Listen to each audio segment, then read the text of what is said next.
Hi, Anaquest here. This is my recap for the anime Windbreaker. If you dig my recaps, don't forget to subscribe and smash that notification bell. The story begins as we watch someone barely managing to stay on a tightrope. Students gossip about how he keeps getting into fights and how he nothing but trouble. Even the parents talk about how dangerous he is. Everybody thinks he is too dangerous to even look at. But that's just how it is because everybody knows he doesn't know how to deal with folks. They straight up diss his looks, saying he won't even dye his hair black. They even have a problem with the color of one of his eyes, claiming he must be cursed. Everybody thinks he is nasty, and the kid eventually falls off the rope. We then see our angry protagonist for the first time, named Sakura. He explains he digs strong folks and doesn't give a damn about the weak. Nearby, some dude's harassing a girl, asking if she wanna do something. She says she wanna smash some eggs on their heads, but that'd be a waste of good eggs. The guy warns her not to act all high and mighty, and he stops her from bouncing. Sakura then explains that what he hates the most are weak people who think they are strong.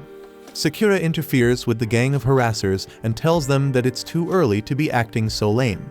The leader tries to attack Sakura, but sad to say, he is exactly the type Sakura despises.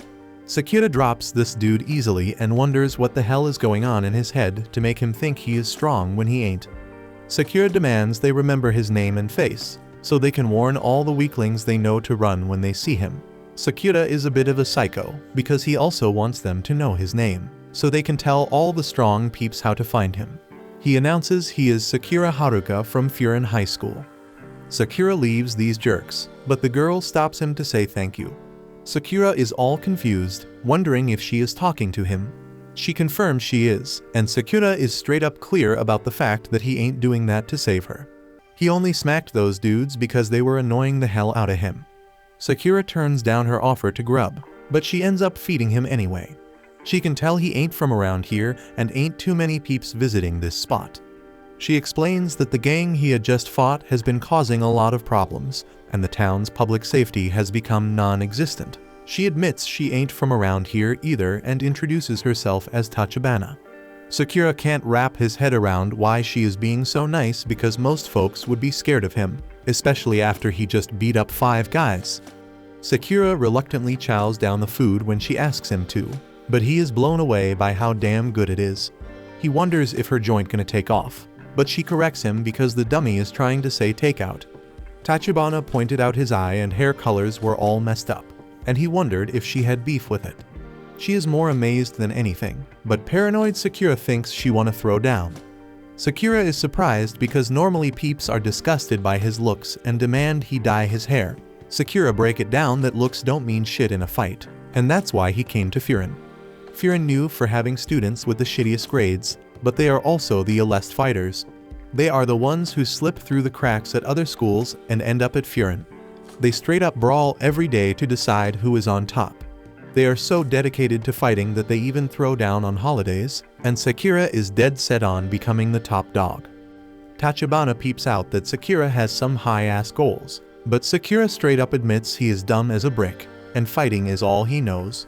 But to him, ain't nothing sounds better than scrapping his way to the top, and this place was the perfect fit.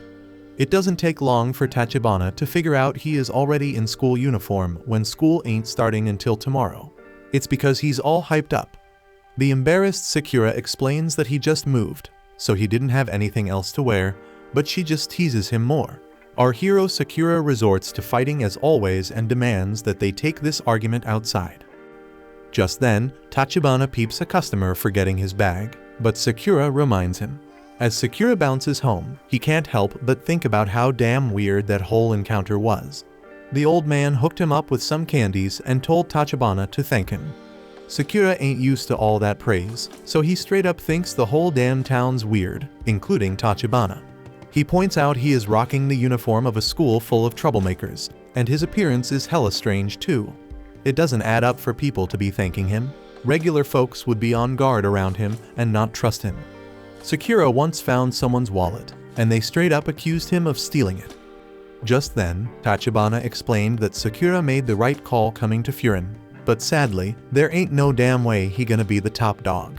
Shockingly, she straight up says he might not even beat anyone there, let alone be the top dog. Sakura pointed out she got no damn clue how strong he is. She admits he might have them strong-ass muscles, but explains he still won't be able to be the top dog. The problem he has is that he is all alone. Sakura is getting mad as hell and declaring he ain't that damn weak to rely on anyone else to win. As he leaves, Tachibana clarifies she ain't talking about physical strength. She suggests he go meet some Furin kids because then he gonna stand out. Nearby, a group of hoodlums wreak havoc, and some poor lady calls someone for help. Sakura bumps into the same dudes from earlier, and the leader is surprised that he came.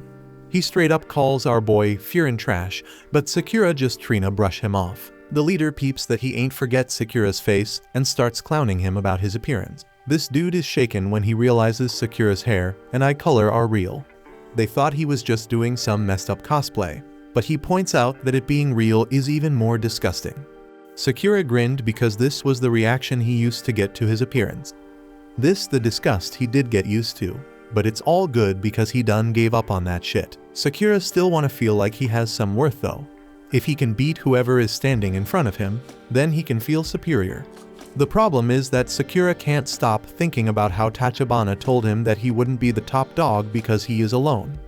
The leader declares that his gang will start a war against Furin for Sakura punching him, but Sakura isn't even listening. He all focused on Tachibana's words as he punched the leader again and declared he ain't the one dodging people. Sakura let out his true feelings about his appearance. It doesn't make any sense how people act.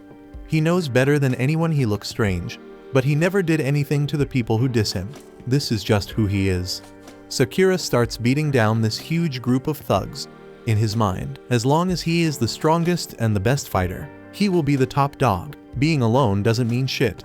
The gang tries to jump him all at once, but it's useless because Sakura is way more skilled than them. Sakura straight up took on any fool getting near him, and the fight was somehow lopsided as hell even though he was outnumbered. Just then, one of them thugs go and snatch up Tachibana, but he pays a damn high price for that dumb ass move because Sakura straight up knock his ass out. Tachibana showed her gratitude, but Sakura gotta break it down once again that them punks just pissed him off. They tried to pull a knife, so he told them idiots to keep the fight fair. One dude tries to creep up on him, but he ends up learning a really valuable lesson. Sakura kept fighting off more of them, but he was stuck defending Tachibana in one spot.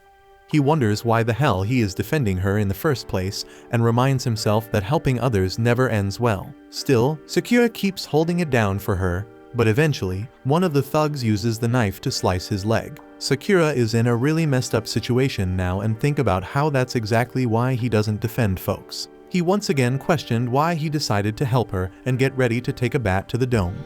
Just then, someone steps in and stops the attack, and Sakura notices this stranger rocking a Furin uniform. This dude shockingly blocked the bat with his back and told Tachibana not to tell a certain person that she was in danger. This guy wiped out the bat wielder and straight up told them punks they did mess up this whole damn town. His buddies arrive, and the guy furiously tells the gang that they're in big trouble.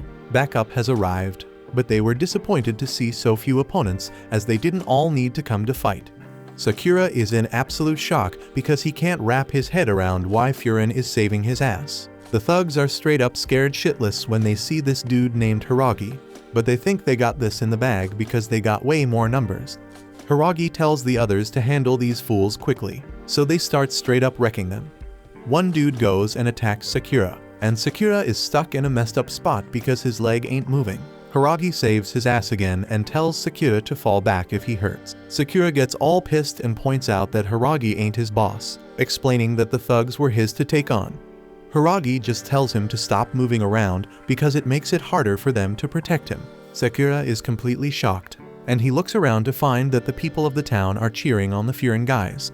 Sakura can't believe what he is hearing, and Tachibana reminds him about how she said the town's public safety was practically non-existent. But that all changed, and it all thanks to the Furin students. The first thing they did was put up a notice board at the town's entrance. It is straight up to say that if someone brings trouble to the town by harming people or property, they gonna handle them, no matter who they are. Tachibana explains that somewhere along the line, the town's folks give the Furin students a new name because they fought to protect the town. They are known as the town's Bofurin shield, called Windbreaker. After the fight, all the town's folks come out to thank the boys. Even though they used to be seen as low-level troublemakers, the Furin students now got mad respect in the community. However, they still throw down a lot. They are loved by everyone. But most importantly, they are needed. Sakura was straight up blown away by how damn different this town is because the fighters get treated like heroes. They look like thugs and throw down all the damn time, but ain't nobody scared of them. Sakura feels all sorts of emotions, and he in shock when the townspeople tell him he did a bang-up job holding it down all by himself. Some sweet little old lady even offers to patch up his wound. But Sakura can't handle all that kindness and demands they all cut it out. Tachibana stays calm and starts taking care of his wound, reminding him that she said he was all alone. But she explained that she could see right through him and know he ain't choosing to be alone. She can't fully understand him, but she explains that the people in this town need his strength. Sakura can't process all this shit happening and straight up declares he doesn't need anybody and doesn't want to get involved. Tachibana is quick to point out though, that his actions say something different. She brings up the old man he helped and how he fought hard to protect her. Tachibana says he ain't given up on people, and he doesn't have to. At the very least, she declares that she won't turn her back on him, so she asks that he turn toward her as well. Tachibana is sure this is the way he gonna become who he wanna be. Sakura is still struggling to accept it all, but he makes a wild dash toward the others. He leaps into the air and points out how the delinquents seem to be playing hero now. He admits all this talk about being the town's shield sound damn cool, and he straight up wreck the gang leader who has been terrorizing the town. Everybody watches in shock, and Sakura wonders if peeps are really gonna stick by him there. We find out that this is the story about how a low-level outcast who only knows how to fight becomes the hero of the town. After a while, Sakura rolls up to Tachibana's restaurant, all pissed off because he gotta carry Grandma Sato on his back. He's worried she's gonna hurt herself getting off, but he just tells Granny to hurry it up. But damn, Grandma Sato surprises him with her smooth dismount, and Sakura's fuming because she told him her hips hurt so bad she couldn't walk.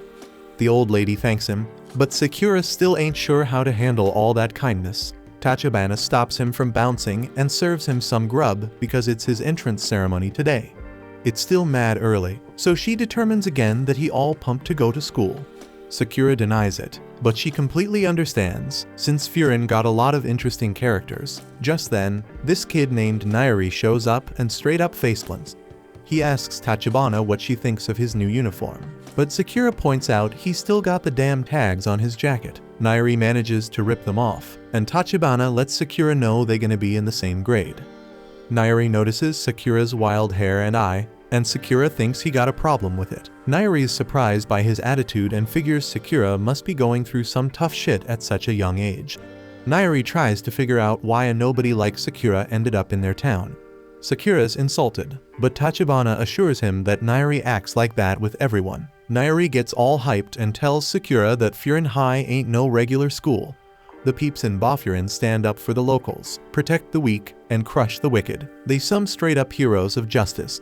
Everyone who comes to Furin wanna be like them and protect the town too.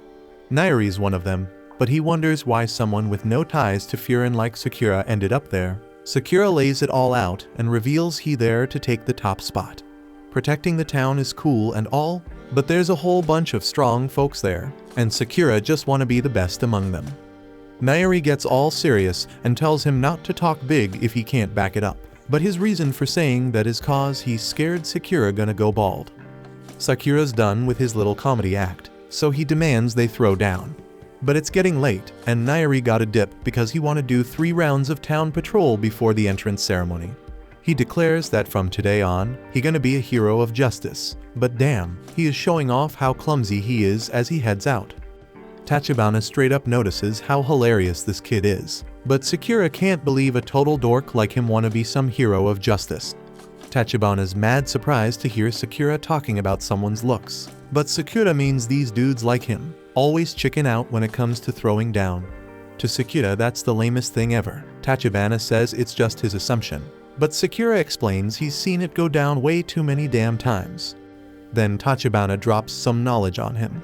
She points out that the coffee fruit looks way different from the beans she got in her jars. The lesson is, if you only see things from one angle, you ain't never gonna see the real deal. She thinks Sakura shouldn't be so quick to judge and tells him to get to know people better. so he can see who they truly are. Sakura really takes that lesson to heart, but he just thinks she means Nairi is a badass fighter. Tachibana's mad disappointed, wondering if fighting is the only thing he cares about. After Sakura bounces, he still thinks he's onto something. And out of nowhere, someone stops him and offers him some free bread. Dude's hella confused, so the baker explains that the Furin kids always help the town, and he wanna give back.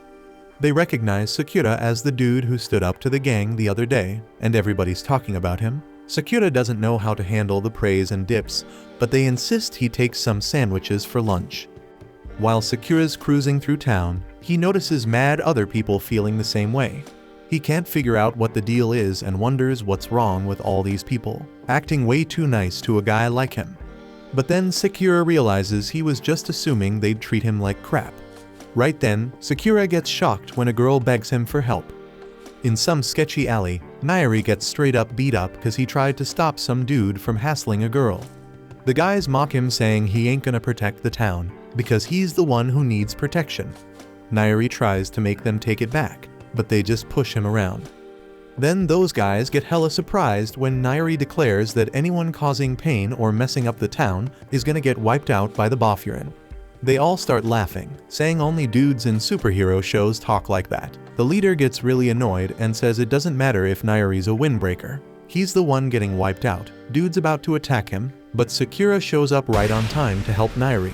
Nairi's mad shocked and wonders why Sakura's saving him, but Sakura doesn't even pay him any attention. The bullies are laughing because Sakura steps in to save his buddy, but Sakura's insulted by that. He reveals it ain't true, and he just hates weaklings that think they strong. Sakura straight up declares that it makes him sick, so the bullies decide to show them what they got. Nairi fears for his safety, because he is sure Sakura can't take them on his own, but ain't nothing to worry about, as the guys are knocked out just a second later. Nairi can't believe his eyes and wonders who the hell Sakura really is. Nairi's straight up scared of him now, but he still thanks Sakura for the help. Nairi's pretty sure Sakura must be disappointed to see someone like him at Bafurin and attending Furin High. But Sakura just points out he wasn't saving him. Sakura calls him a typical poser, and he warns Nairi to know his limits and what he's truly capable of. Nairi spills his story of getting beat up in middle school all the time.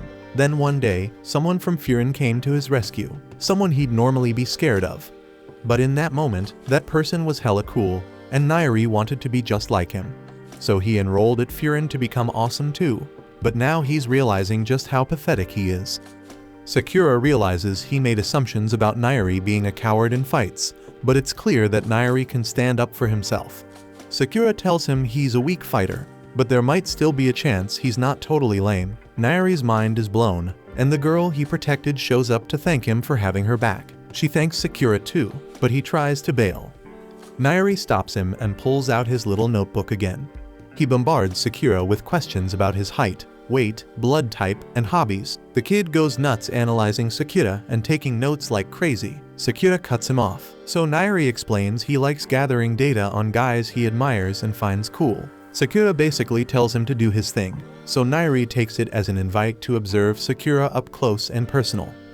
Nairi offers to give him a tour, claiming he may not be much help in a fight, but he's the best damn guide when it comes to the town and its people. Sakura's taken aback when Nairi declares he can guide Sakura all the way to the top, but in the next moment, Nairi gotta push Sakura to get a move on. But Sakura's all about chowing down cause he gets hella hungry after throwing down. Sakura's amazed by how bomb the bread tastes, and Nairi gets caught up in it too, but then he realizes they gotta hustle and get to school. Finally, the two of them make it to school, and Sakura's pumped cause there's gonna be a whole bunch of people, just like the dudes he met before. Nairi peeps the class roster and gets all hyped because he sees that he and Sakura are in the same damn class. Nairi's mind blown by all the other names on the list, but he ain't actually know any of them personally. They just people he looks up to. Sakura don't think it matters who's in their class, but Nairi points out they're gonna be spending a ton of time with these folks. Right then, Nairi gets shocked by this one name in particular, and Sakura points out he looking really drained. Nairi shakes it off and asks Sakura to try and be friendly with everyone in class, maybe even flash them a smile. Sakura thinks Nairi must be kidding, but Nairi reminds him that the Bafurin peeps came together to protect the town. Sakura ain't from around there, so these dudes definitely gonna ask why he came to Furin. Nairi thinks it's crucial to show that Sakura ain't no threat, and he ain't the enemy of Bafurin.